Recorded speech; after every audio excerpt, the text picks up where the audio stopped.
Hello and welcome to part 2 of the collective reading for the Venus retrograde cycle. Hello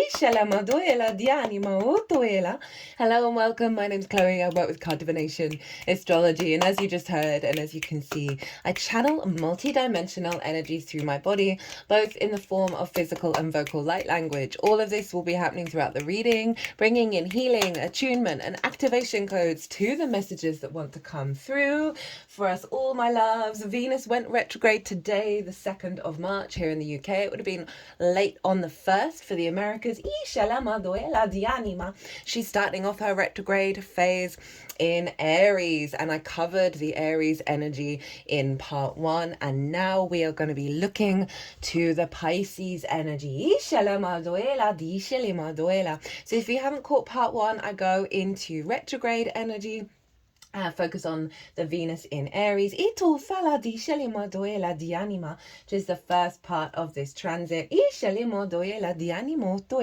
All of the dates and the degrees and the astrological energy I'm going to be talking about is all listed in the description box. So I know there's going to be a lot, so just know that it's all there. You can write it down. You can see how it links into your own chart. And now we're doing a big vibe shift from that Aries I am, that cardinal fire ruled by Mars, and in a nutshell, she's helping us reconfigure the truth of our desire, the truth of our love that comes from our spark of spirit, letting go of the conditioning. And while Venus can often be linked into romantic relationships, she is simply creation energy. She is pure love. She is desire. She is harmony, connection, feeling good in the 3D realm. She is a yes planet, and the last time that she retrograded was in the sign of Leo. I touch on that a little bit in the first part, and now she's doing it in the fellow fire sign of Aries, as well as in Pisces this time round. And this Pisces Aries dynamic is such a prominent energy for this year. 4 planets are retrograding in Aries and Pisces. First one's Venus, then it's Mercury. We're also going to have Saturn and Neptune do the same. It's wild. So the more we get to grips to the fire and water energy, the more we're in alignment. I am going to be doing a collective reading, or maybe a couple, about the big energy of this year. I've been talking on and off in all the latest transits of the work that we do this year in a year 9, the year of the wood snake. We're shedding our skin, we're being reborn. The more that we get in alignment with the soul retrieval, doing the work this year, the more it's going to launch us for the next 9 years. And a big part of it, a huge part of it, is the Aries-Pisces dynamic, right? The end of the zodiac and the beginning of the zodiac, the I am and the I believe.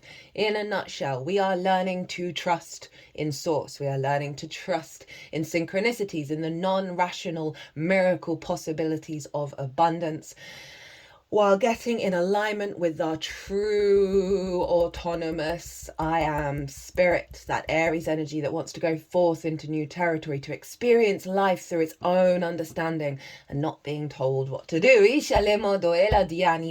We are learning to create our own reality with the tools of the elevated consciousness that we are currently working in, this new timeline that we've been in for a while, and that we're figuring out the tools of this new timeline and integrating and adapting, and all these retrogrades are a big part of that. Venus, Mercury, Neptune, Saturn. We've got a lot of fire and water. Mars was retrograde in Leo, then in Cancer. Mercury's going to retrograde in Scorpio and Sagittarius. So big combination of our emotional body with our instincts and getting them in alignment. Now, Venus moves back into Pisces in the retrograde part of the cycle on the 27th of March. So it's a little little way away. I mean, admittedly, we're in March now. Now, before I get into the astrology of the exact moment she moves back into Pisces, as well as the exact moment she moves direct, all of that makes imprints into that particular part of the cycle. Let's talk about Venus in Pisces. Now, Venus is exalted in Pisces. She's raised up high. All the qualities of Venus are exalted, right? They're sort of elevated. And it basically means she's got a massive temple in the land of Pisces. She's always influencing Pisces because of that exaltation. And so she's moved from Aries, which is a Mars sign, which is opposite Libra, traditionally to be the sign of the detriment, right? I talked about that in the first part, right? That's part of the Hellenistic tradition from over 2,000 years ago, where they feel that, Venus, because she's so far away from her own land, she's not comfortable, she's in the war Mars energy. But that's just one side of Aries. Aries is very passionate, very courageous, and very, the very fiery, driven, raw kind of goddess energy of I love Venus in Aries. I talk about that. But if we just look at that in terms of, okay, she's perhaps in a land that she might not find the flowing wine and the harps playing, right? The stereotypical understanding. But planets can find their joy in every sign. That's my strong belief. But she is moving from a sign that's probably not her favorite place to be, although I'm even wary saying that, but I'm just going to flag it, into the sign where she is exalted. So we've got this beautiful contrast here. I'm using a different deck for the tarot that I'm going to be shuffling with while I'm talking about this. I'm using this John Bower tarot, which is a new deck of mine that I use for the Pisces new moon readings, and I love this deck. It's given me so much life. It's the first deck I've ever used without it not being the traditional Rider-Waite-Smith, which is over here in the Aries side of it. It's very imaginative. I'm focusing more on the images and coming to the suit and the traditional meanings of the cards second to that. So we're bringing this in again with this Pisces energy. And as I was shuffling and talking about Venus being in her exaltation, we get this card, which is the Seven of Swords. But I really want you to focus on the fact that this is the dream castle, the dreamland, that magical reality of Pisces. Very synchronistic, very magical, very sort of ethereal. It's the mystic, right? It's just this sort of the bigger undulating energy of the cosmic ocean that we exist in. And this, she's charging up to this dreamland, this dream home, this dream reality. And you see down here, there's this river connecting to it, right? This water energy that our emotional body, our intuition, how we love, we are being guided towards the dream with this part of the journey. Right, we are that Aries energy recalibrated to the I am of how you connect to Venus, how do you create, how you desire. And now with the Pisces energy, we're building the dream. We're building the dream beyond the old dynamics, right? More into the fantasy land. And I don't mean that in a negative way. It's simply relationship dynamics, how we create, how we find harmony beyond, like in new spaces, right? In this new sort of ethereal landscape. So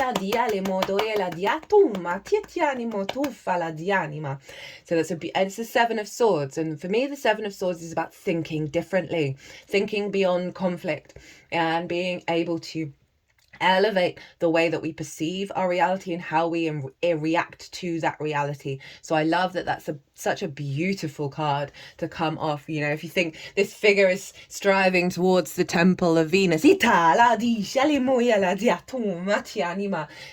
the day of recording, it is Sunday, which is the sun's day, and the sun is in Pisces, so we're bringing that Piscean energy in. So the moment Venus moves back into Pisces on the 27th of March 2025. She will be conjunct Neptune, the North Node, and Saturn. And not only that, but Ceres, the asteroid, and the moon will be at the beginning degrees of Pisces. So we're going to have a Pisces stellium. Right, I feel like I need one more card to go with that one. She'll also be conjunct Mercury, but Mercury will be in Aries. And Mercury is retrograde at the time. Mercury goes retrograde on the 14th or 15th of March. So it'll be an out of sign conjunction where these two are working together, right, with this Aries. I will be doing a Mercury retrograde series as well. That Aries of the recalibration of our instincts back into the emotional body, right? Back into the awareness of the flow state, of our synchronicities, of how everything is connected now that we are having more of a clarity of understanding of what is your frequency, that Aries energy. So that conjunction with Neptune, the North Node, and Saturn, as well as Ceres, who represents abundance, the harvest, nutrition, nurturing. It's very mothering energy, as is the moon. And the moon is obviously our intuition, whether our needs are being met or not, how to give and receive nourishment. And at the time, one more card. At the time of Venus going retrograde today, she was conjunct the moon, or the moon was conjunct her. So the moon's playing a very prominent role in this transit. So Venus conjunct Neptune. Neptune has the capacity of bringing new realities into our own. It is the mystic. It is the great dissolver of illusions. It's often in modern astrology, I believe, it's referenced as like the higher octane of Venus, right? The unconditional love rather than our personal desires. That North Node is the head of the dragon. We're heading into new territory around trusting and believing in source, believing in the synchronicities, believing that it's everywhere, all the time, everything, all at once. And that miracles can and will happen.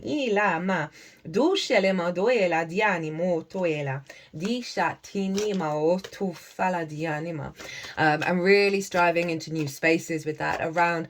Pisces can be very boundaryless, have no bound. I can't ever say that word right. Can struggle with boundaries. It's the ocean. Everything is undulating within itself, right? There's no separation. Aries, hyper independent, wants to go its own way. So we have this combination of the self with the collective, right? And with the Saturn energy being there, Saturn brings boundaries, it brings solidity, it's making that magic real. It's also about integrity and commitment, and so the fact that Venus is heading into the second part of the retrograde in terms of by sign, she's with this unconditional love, this new adventure into the dreamlike miracles of source, and Saturn, this level of commitment and maturity to manifest the loves from the truth of who we are in Aries into the magical realms, right? Into the expansion of unconditional love in the way that we operate.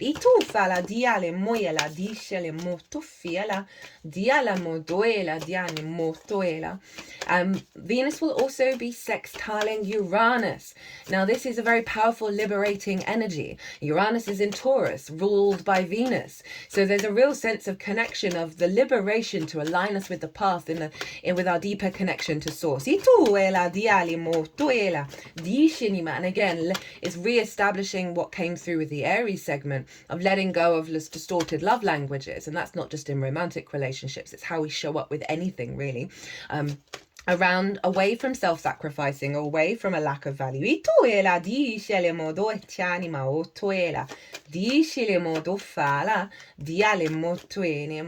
And so that Venusian energy in Taurus of feeling good in your body, right? Feeling good on your path. And really allowing yourself to unfold in this incarnation with this divine love, this higher heart energy, in the way that you connect, in the way that you create. Now, we were getting a couple of cards come out. The first card that came out was the Tower card, and then I asked for a couple more cards. And this is the story that they're telling, right, with this Piscean energy. So the Four of Cups, right? This sense of grief, the weeping willow, the sadness of that which is no longer, or that which never was, right? This sense of isolation, this withdrawal. There's, you know, it feels like the trees, I don't know if you can see, are crying. Everything is crying. And then this is the Tower card, right? This is a very powerful destruction energy of that Four of Cups, right? Of that has had a great hold over us, this huge collective structure around grief, around separation, around apathy, around this heaviness of the Four of Cups. Now, the Tower is in fact Mars's card, but I link it into Uranus as well, right? Of the liberation that's happening here, that's leading us to the Ace of Cups, this utter overflow. And see all these energies, right? These are all the collective source energies, the great giants, the great mystics, the fairies, all the variations of source in all their wonderment, right? Unfolding this Ace of Cups as it's flowing through us. And the Ace of Cups actually showed up in part 1 as well.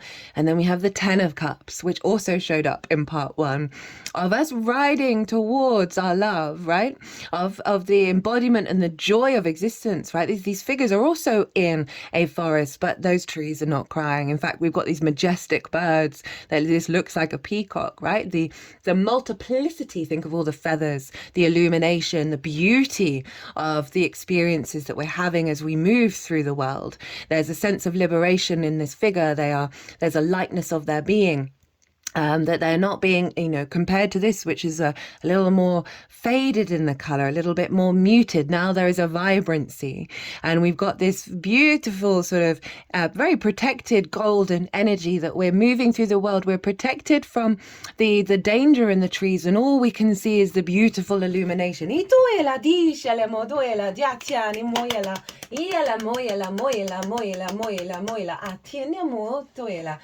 Now, so Venus, as well as Neptune, North Node, and Saturn are all sextiling Uranus. Again, the sense of liberation for us to walk our path, be confident and comfortable, being our unique, wild, individualistic self is going on. And as I said, this is imprinting the Pisces retrograde side of it. And Venus is trine Mars over in the sign of Cancer. And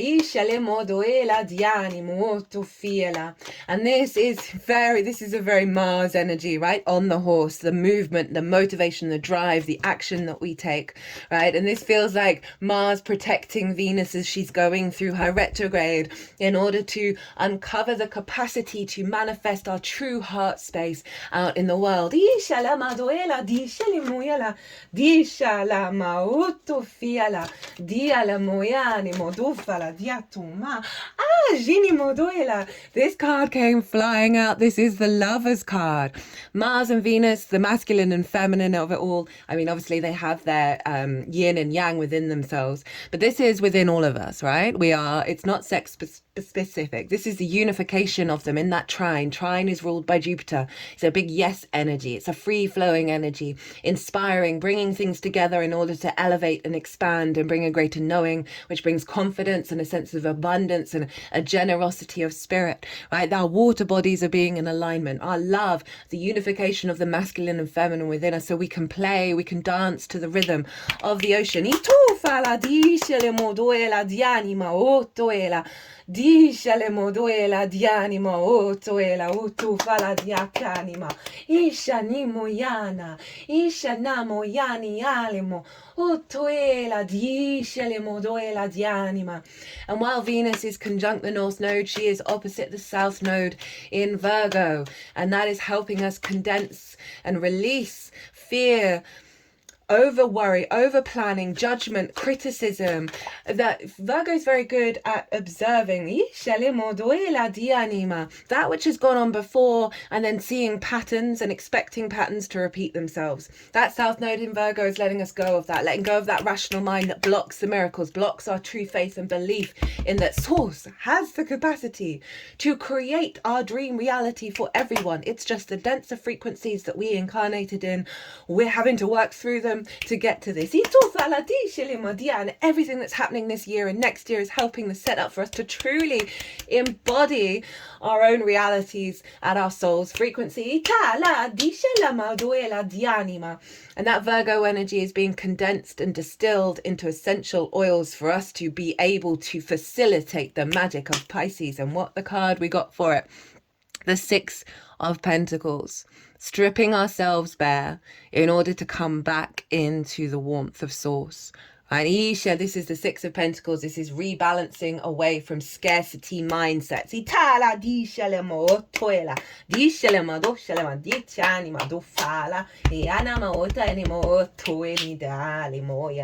Oh, very different energy to the Aries reading, not surprising.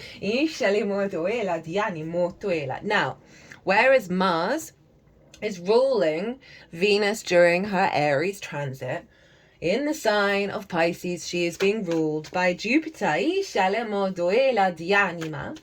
Jupiter is in the sign of Gemini. And at the time of Venus moving into Pisces on the 27th of March, Jupiter is trine Pallas Athene over in Aquarius. Pallas Athene is about long-term strategy, the wisdom of it all. Not being hot-headed, not rushing into things, being able to like really zoom out and get the higher perspective and understand what steps we need to take to facilitate the long game.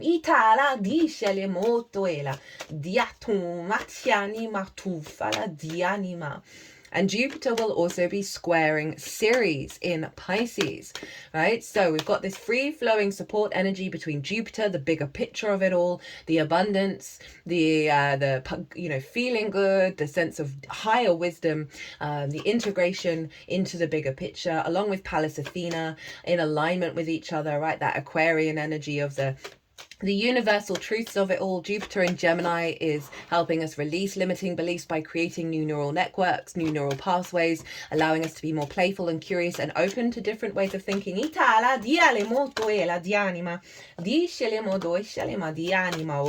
to get 3 cards for this. Oh, oh God, Source is so funny. And that square to Ceres. In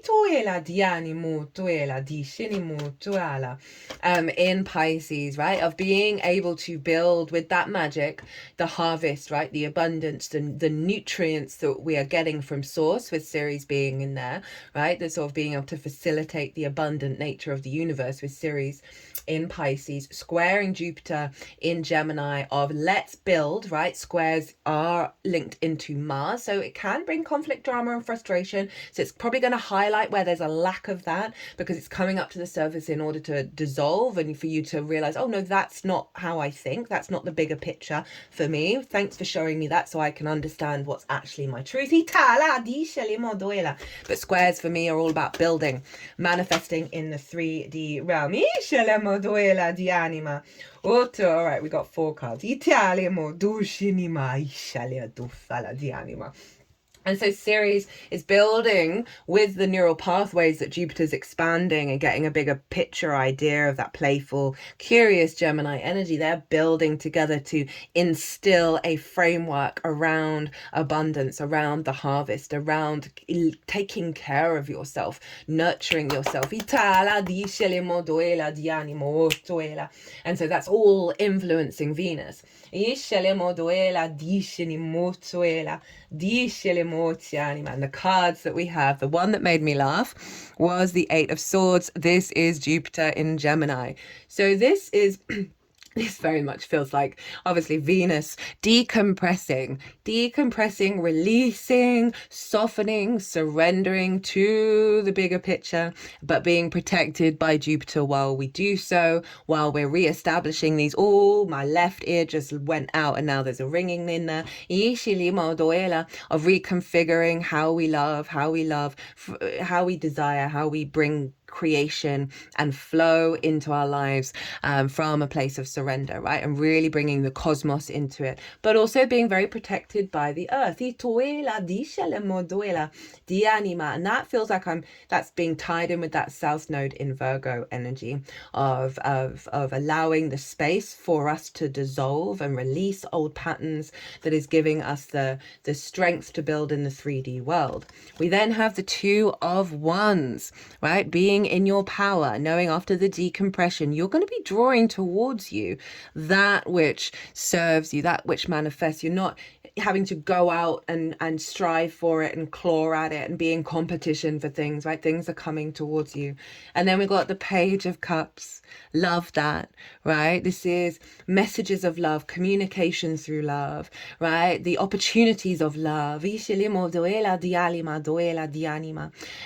real sort of unification of your higher self with your 3D form, and the sort of the feminine and masculine of both sides of that, being really open and communicating with each other. Your bigger kind of soul energy in Pisces, that sort of source energy, the wisdom of that's facilitating the, these two are in quite fine outfits. The finery of life. Venus does, one side of Venus is like in nice things, right? But that doesn't have to be purely materialistic.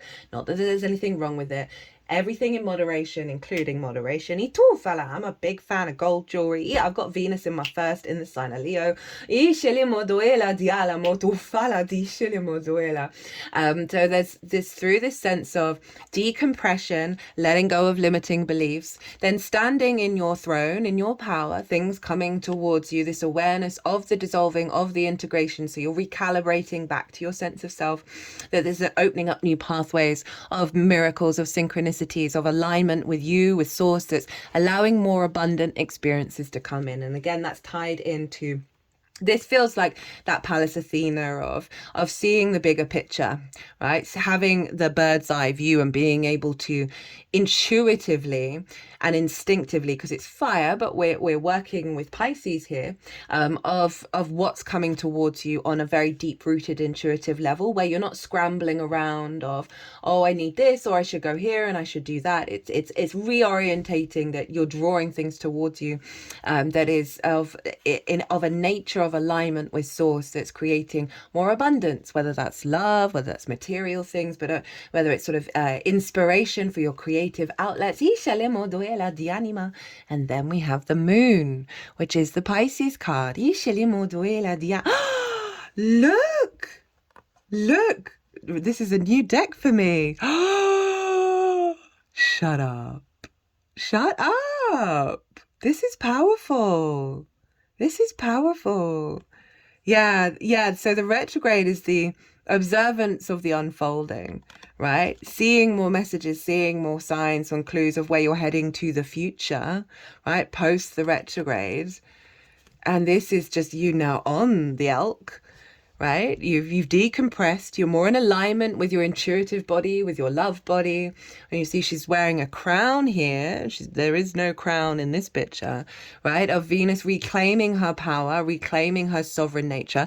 What I like about this is crown is of a fiery nature, right? So that's bringing that Aries energy in together, where you're heading off into new lands and new territory that serve your emotional body, that serve your needs being met, your nourishment.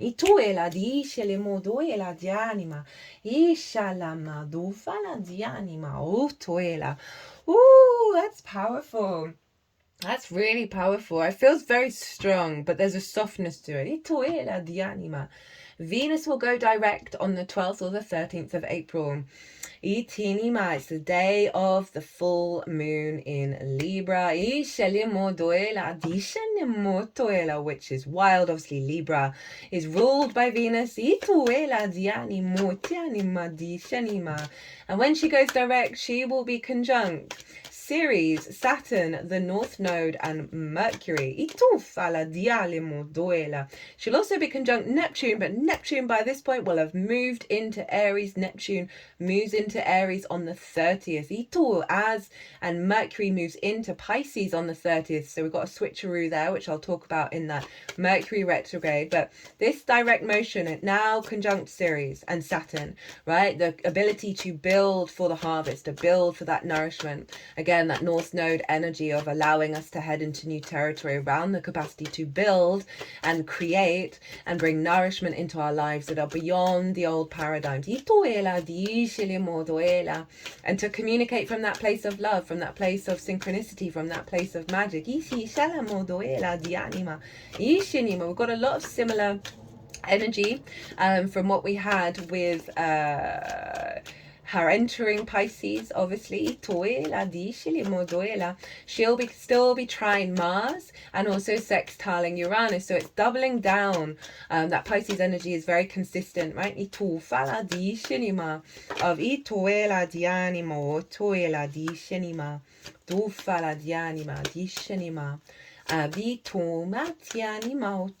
Jupiter will still be trine Pallas Athene, but this time also trine the moon. So we've got a grand air trine, whereas we had a grand water trine for the Aries energy. We now have a grand air trine for the Jupiter energy, and Mars was affecting Venus in Aries, and now Jupiter's affecting Venus in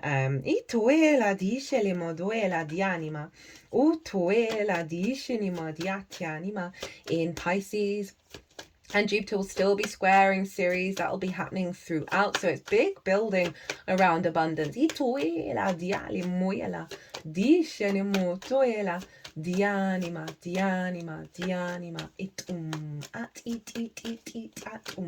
I love that Moon, Pallas Athene, Jupiter energy set into the direct motion of long-term balance, long-term equilibrium, you know, meeting of minds, meeting of ideas and thoughts in unification and alignment.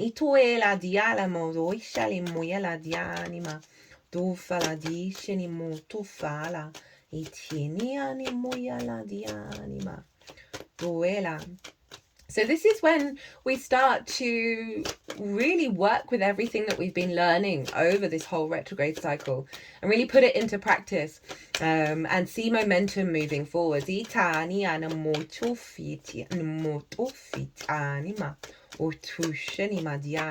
to get one more card for this direct motion. There we go.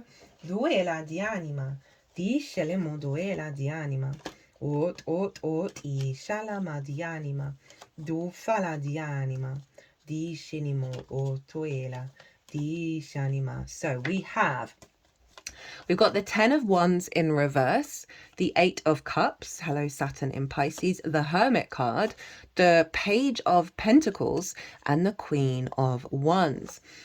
So this is the momentum moving forwards, and I'm not surprised we've got some fire showing up because of the amalgamation of everything that we've learned from both Aries and Pisces. And this is about releasing the instinctive responses of the conditioning, both collective, individual, and social. This sense of being reborn again, right? And not being influenced by that energy in the same way that we have been in the past. So really allowing a stronger connection to our instincts that is in alignment with the soul frequency. And that obviously links into all of the Venusian qualities. We then have the 8 of Cups, which through this letting go, this release, we are walking beyond martyrdom. We're separate from all that sort of conditioning that we have. And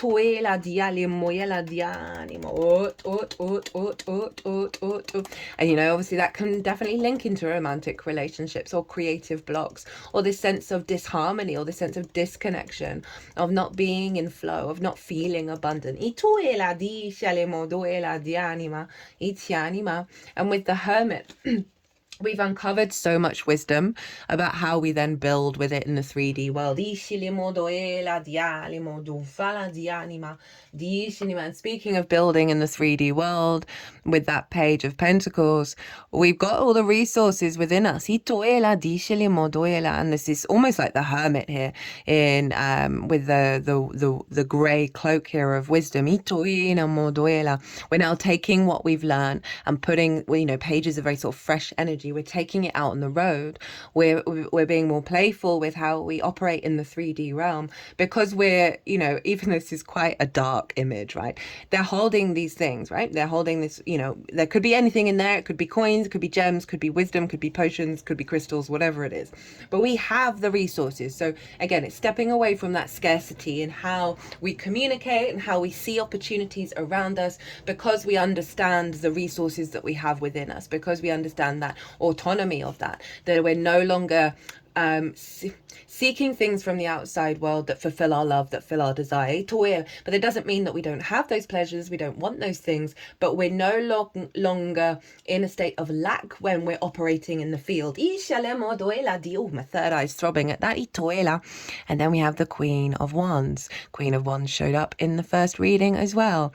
And this is such a serene card. You know, I feel that crown is off the head, but it's still there, as in, you know, it's making me think of the phrase, heavy is the head that wears the crown, right? It's that we don't need to, pump ourselves up.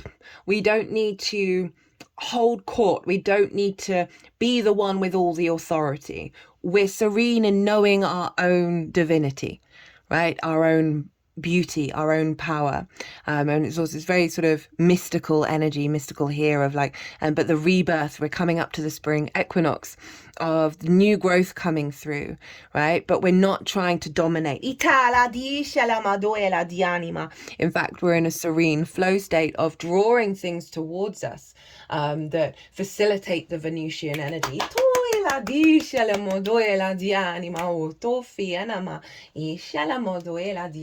Now, right? Okay, so when Venus goes direct, that's not the end of the cycle. I'm sorry to say it. It's not until the 15th or the 16th of May that Venus goes beyond the degree she started the retrograde at. So there's always like, there's the shadow phase. And that started on the 28th of January. So you might want to look back to around that time of any clues that were going on that are Venusian related, that are relevant to the cycle. So it goes shadow, goes over the degrees, pauses, retrogrades, goes back again. So that's stage 2. Pauses, goes direct, goes forward again. And it's not until it ends that direct motion over the degrees it retrograded over until everything really starts to come together in its fullest form, right? Until Venus starts a new adventure. With everything that she's learned. 2 of Cups, as I say that. So that's going to happen on the 15th or 16th of May, depending on what part of the planet you're on. And the star. And at the time, she will be square the moon in Capricorn. Now, if you watch the part 1, you'll know that the moon in Capricorn has shown up 2 times already. So this will be, or is it 1 time already? It's 3 times. 3 times in total for the whole retrograde cycle. First with the shadow, then with, do you want to see what my notes look like? Then with I've even underlined it, so I don't know why I'm struggling. Then when it's the Cazimi, when the Sun and the Venus meet together, that's in Aries. That's the midpoint of the retrograde. So it's at the beginning, at the middle, and at the end is an aspect with Capricorn. It's just completely wild. And what I talked about in part 1 is this is our, you know, the way that we love, the way that we create, the way that we desire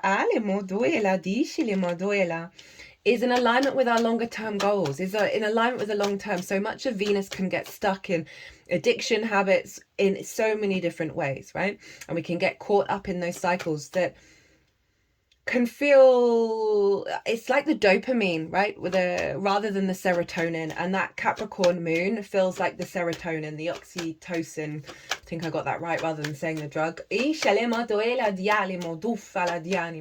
So she's going to be square The moon in Capricorn, building for the long term in terms of that emotional energy. Also, the trine with Mars is still there, but this time in Leo.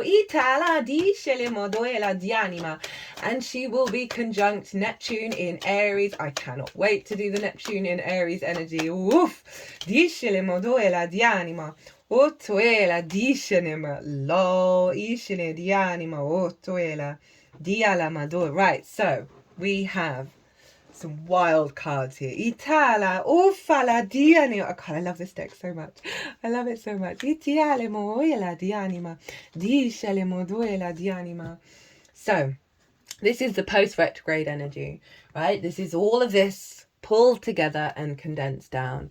We have the Two of Cups as the first card that wants to be in alignment, right? So we've got the Lovers and now we've got the Two of Cups. Again, this unification of the masculine and feminine with respect, honor, and dignity in alignment with each other.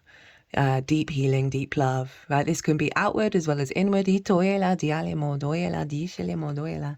have the Star, right? This, again, our movement through the world from with all the support. Look at all those stars, all those light beings pouring on us. You know, the Venus retrograde, the Venus cycle is one of the earliest known transits that we see in recorded history, along with eclipses.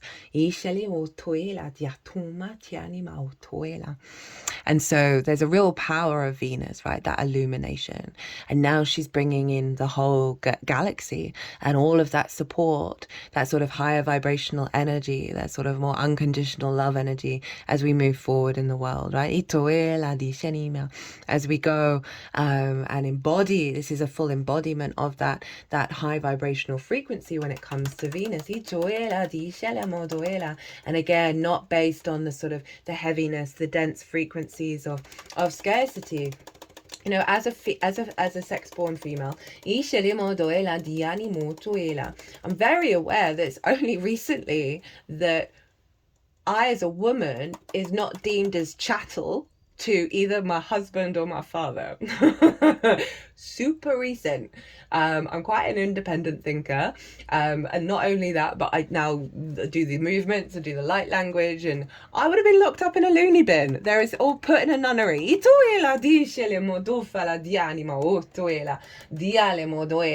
And so that's what I mean in terms of the sort of the expansive nature of the galactic energy, rather than the density in which we're incarnated in, of restrictions and limitations, or in the way that we love, in the way that we connect, in the way that we create, the way that we find how our desires, how they move us, right? And this feels very high vibrational with that Aquarius energy. It's sort of bringing in Pallas Athene,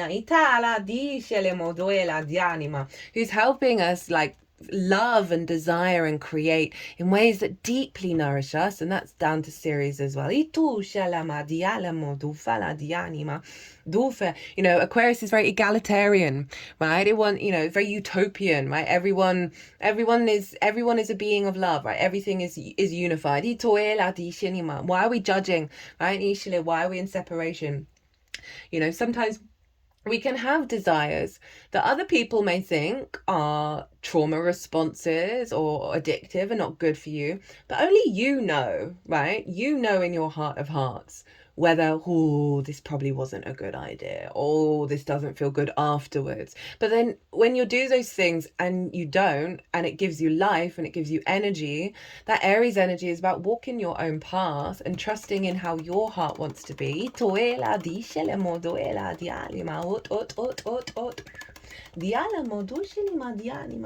They're sort of waving these cards around the heart space, bringing either side of the throat chakra and up to the crown. And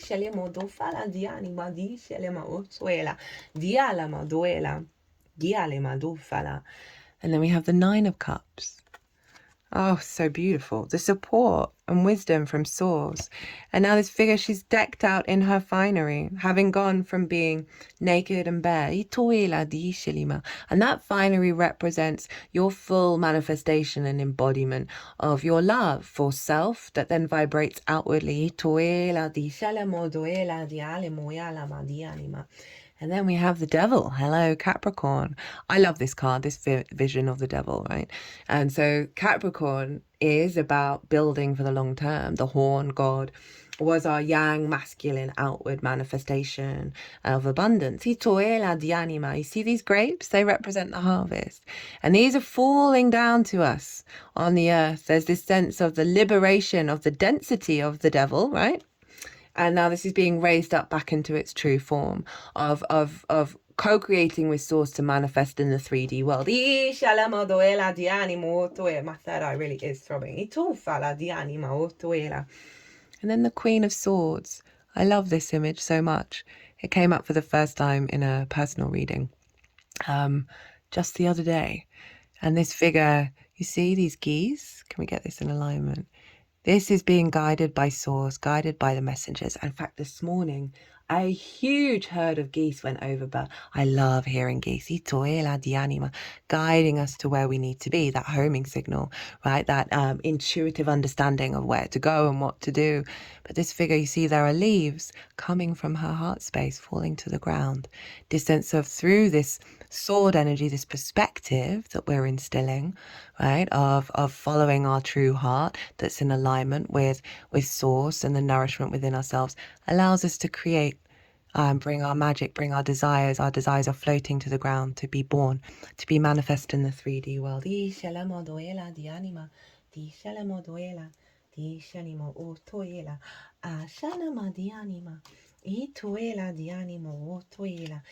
just cut the deck and we got the Strength card. Hello, Mars in Leo, trining Venus in Aries at the last moment. This unification of a wild, primal, instinctive self with the sovereign nature of our divine essence, of our soul. And that peace, I feel so much peace looking at this card. This stability, this support, this vulnerability, but this power and this courage. To take all of this out on the road.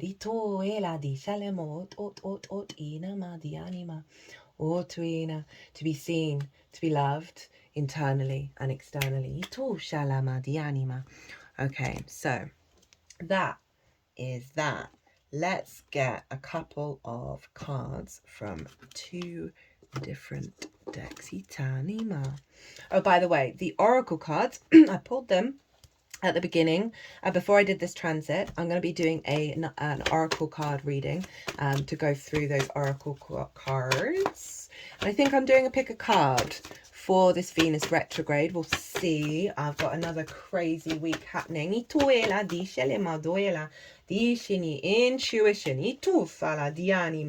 surrender to the process of the Venus retrograde, because it's personal growth. Self-discipline, that is really interesting. That's kind of tying into allowing us the maturity to tap into our higher heart energy, our higher octane. I cut the deck again and got moderation. And that's the process in order to get to more expansive energy, to more co-creating energy that is in alignment with our true nature. Spiritual career, that sort of higher alignment, where every part of your life is in flow and joyous and has deep resonance, but there's play, there's seriousness, there's everything, but you're not being drained, you're not being exhausted, you're not in a closed feedback loop of trauma responses. Domestic harmony internally, and love. Right, let's see what wants to come from the first light tarot. Because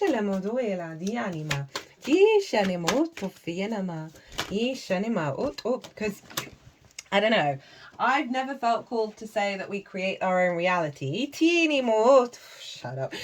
These three cards came flying up because I know it's really triggering, because I mean, I've been through cycles of misery, and it's like, did I do this? And it's like, well, there's so many soul lives you've lived, so many ancestral stuff you're holding on to, let alone the conditioning you pick up, right? It's you creating reality, but we've got to get through all that layers of conditioning first to truly create from our own reality, right? Rather than all those layers.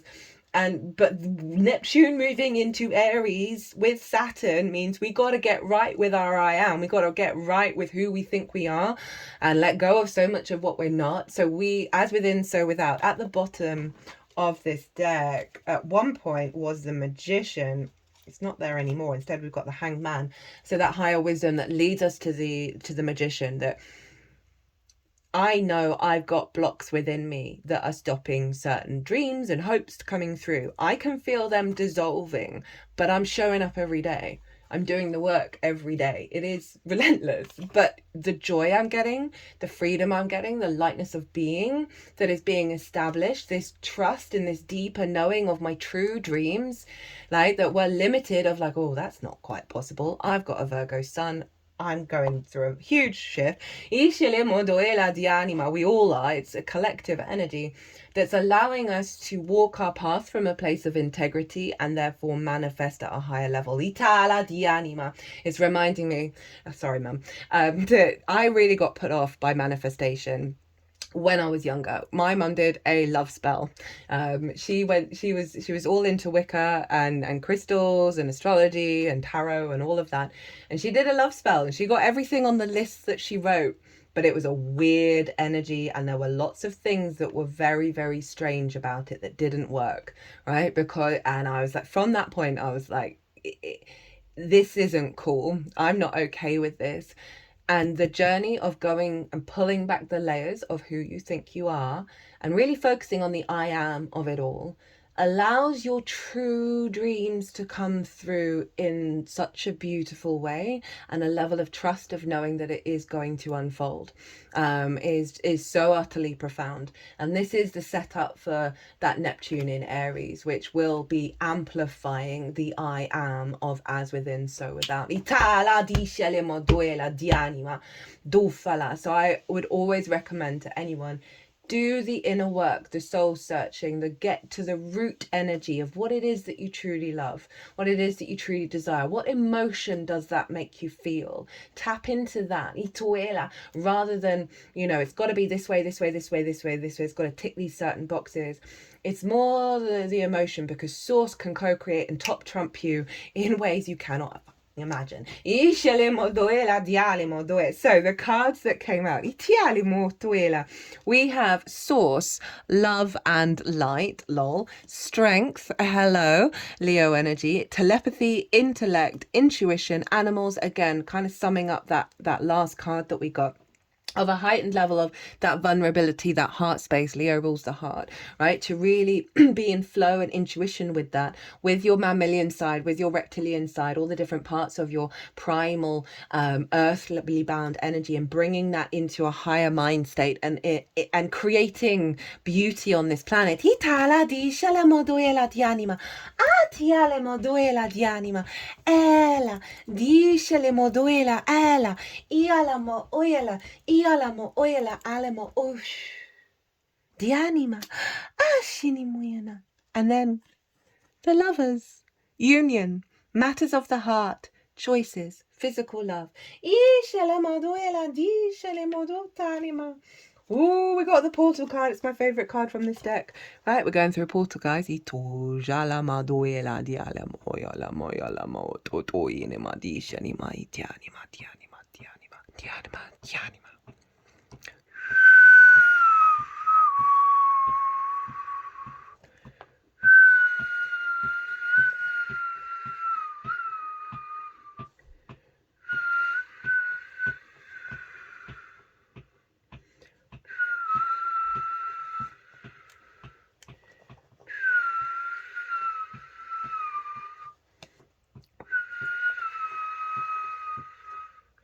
I'm cutting the deck as I'm doing it quite a lot. We're getting the Hermit a lot.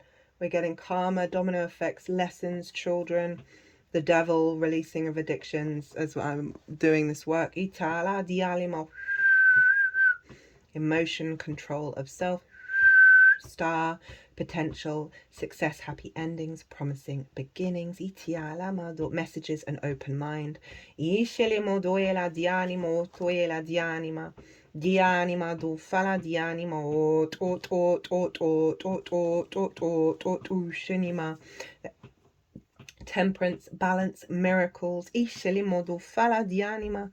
Dishelimo do fana ma dianima do faninima. Dinamo yanima. Hierophant, wisdom, understanding. Ishanimo enema, well-being. Ishanima, awareness, itu fana madianima, dina the moon, itana madianima, oh discovery, Ishalamodoela dianima, doela dianima, the Empress, development, abundance, growth, productivity, Ishalamodoela dianima. Oh, my throat tickle's coming up. We're doing some throat chakra work of how we perceive reality. I'm just going to pause for a second. Di shalama doyala mayana moyana madoyala diani moyala madoyala. Di shani moyana mayana moyana mayana moyana moyana. Three of Wands, embarking on a new adventure. Sun in Aries, show up. Do the best that you can. That's all you can do. Shalima. Ten of Swords, walking with all the wisdom that we've learned over the rainbow bridge, right? That alignment with our source, a light body. I thought they'd want to do that. They're now picking up the source, love and light, the strength card and the lovers and putting it behind the portal. This is what we're now bringing in. Itoela di animo. Otoela ma di anima. Di shalama di anima. Dianima, Dianima, harmony, bridges, joy, Ishalama doela, Dishilimo, Dishanimo, Dishinimo, Dishinima, relationship, change, can't make it up, Itoela, compassion for yourself on the journey, Itoela Diani, happy ending, Ishalimo doe,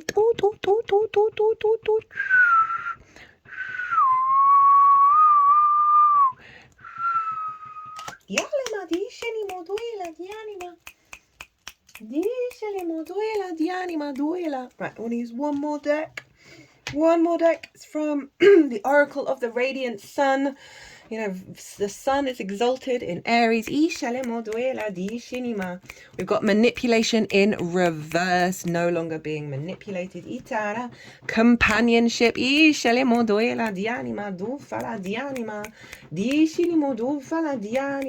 enthusiasm. The patience to create the unfolding of our life, right? And bring in this beauty. Devotion. Making the right choices. Egotism in reverse. Again. Oh God, the third eye really is going for it. Discovery. Health, healthy relationship with Venus, with love, with creativity, with abundance. Look, this figure is pretty much getting doted on, right? Right, so there's a real sense of support, right, and this sense of connection and this harmony and good things and that nourish ourselves, as I said, not the dopamine. And obviously dopamine serves a purpose, but not to the extent that we indulge in it. And remember, everything in moderation, including moderation. Discelemo duela di animo duffanimo duscelema di anima shinima dishalima itinima shinima. Right. Ditinia, Four of Pentacles. I keep going, don't I? Right? This is us finding those resources, finding our power, our stability, our security, right? And really, you know, I link this figure a bit into the Hermit, right? Of that inner wisdom, that inner journey that's seeing material results in the outside world.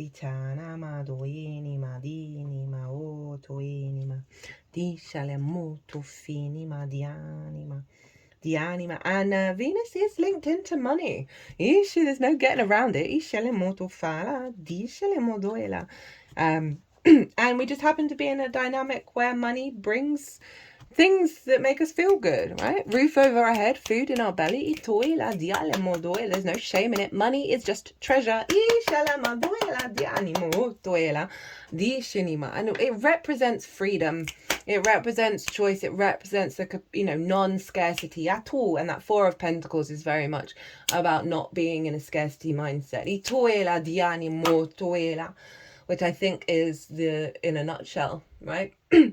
Of stripping back the layers around love, around connection, around creativity, And so much of that is governed by scarcity, governed by this mindset that we have been instilled and conditioned with. And Venus is doing us a solid and reorientating our instincts and our intuition, our emotional body, how we love, back to source, back to our own sovereign divinity. Right, my loves?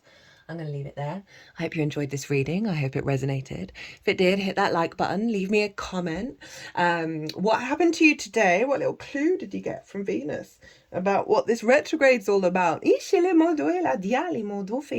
Remember, all the dates, all the degrees, absolutely everything's in the description box. I know there's a lot. And just, you know, if you want a personal reading based on the Venus retrograde, hit me up. My website is everywhere. If you want to pay by PayPal, email me directly. Well, my loves, be good to yourselves, be good to those around you, safe travels, and be well until we meet again.